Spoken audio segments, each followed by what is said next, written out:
Сәлем, сіздің сәбиіңіз көп қимылдайды. Осының арқасында сүйек пен бұлшық еті дамып нығаяды. Бұл кезеңде сәбидің тері және сілекей бездері жұмыс істей бастайды. Шаштары, кірпіктері мен қастары шығады. Нәресте аузын ашады, жұтады, сорады, күлімсірейді. Сәбиді анасымен байланыстыратын орган ол бала жолдасы. Толығымен жұмыс істей бастайды. Нәресте арқа мен мойынның бұлшық еттерін қысқартады. Басы көтеріледі және тік күйде болады.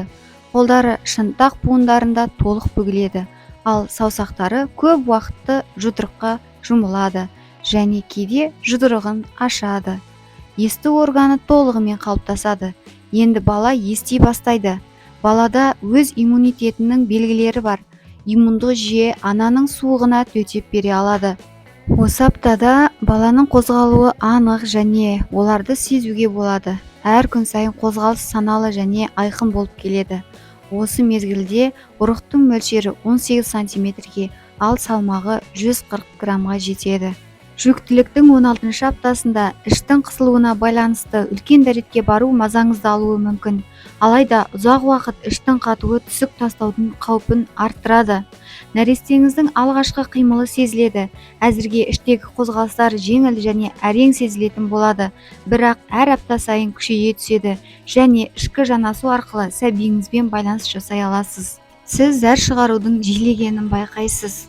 Бұл салмақпен өсіп келе жатқан іштің салдарынан орталықтың жылжуымен байланысты.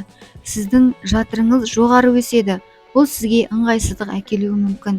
Бұл қалыпты жағдай. Тәбетіңіздің жоғарылауы мүмкін. Сіз жиі аштық сезімі сезінесіз, себебі дамушы бала өсуі мен дамуы үшін көп тамақтануды талап етеді. Кейбір әйелдерде жүктілік маскасы деп аталатын мойын мен бетке қоңыр немесе қара дақтардың пайда болуы мүмкін. Гормондық өзгерістер дақтардың пайда болуын тудыратын себептердің бірі болып табылады.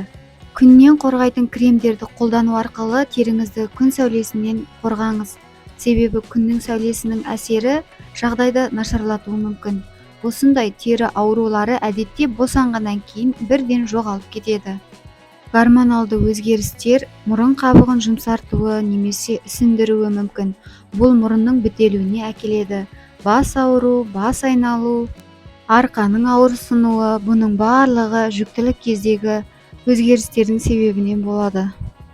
Варикозды веналардың кеңеюі, өсіп келе жатқан жатырдың тамырға қысым жасауы. Олар аяқтарыңыздан жүрекке қан алып, қанның ағуын азайтады. Бұл тамырлардың варикозды кеңеюіне әкеледі.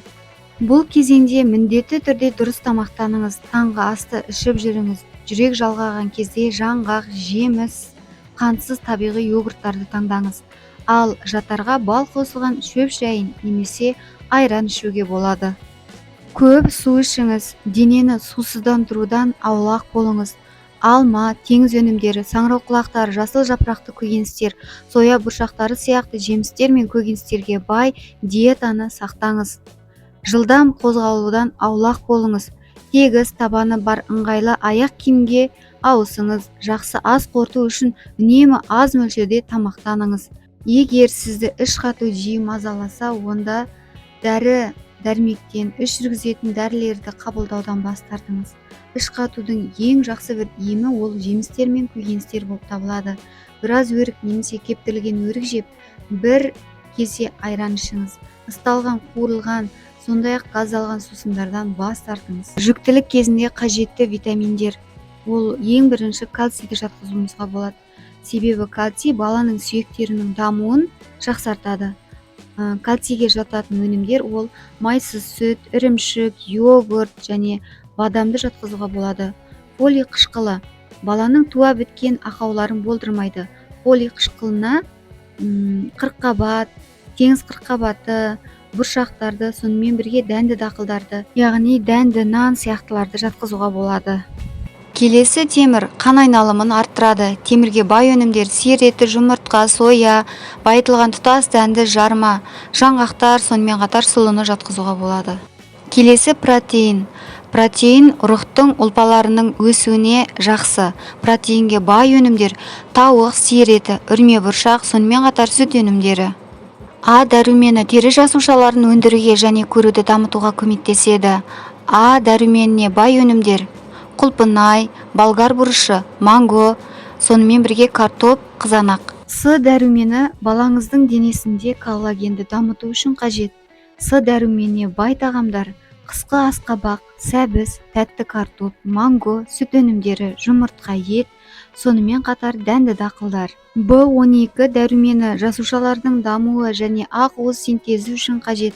В12 дәруменіне бай өнімдер: сүт, йогурт, жұмыртқа, мырыш бала жасушалары мен ДНК дамуын қолдайды. Мырышқа бай өнімдер: жаңғақтар, сиыр еті, бұршақ және дәнді дақылдар. Сүт өнімдері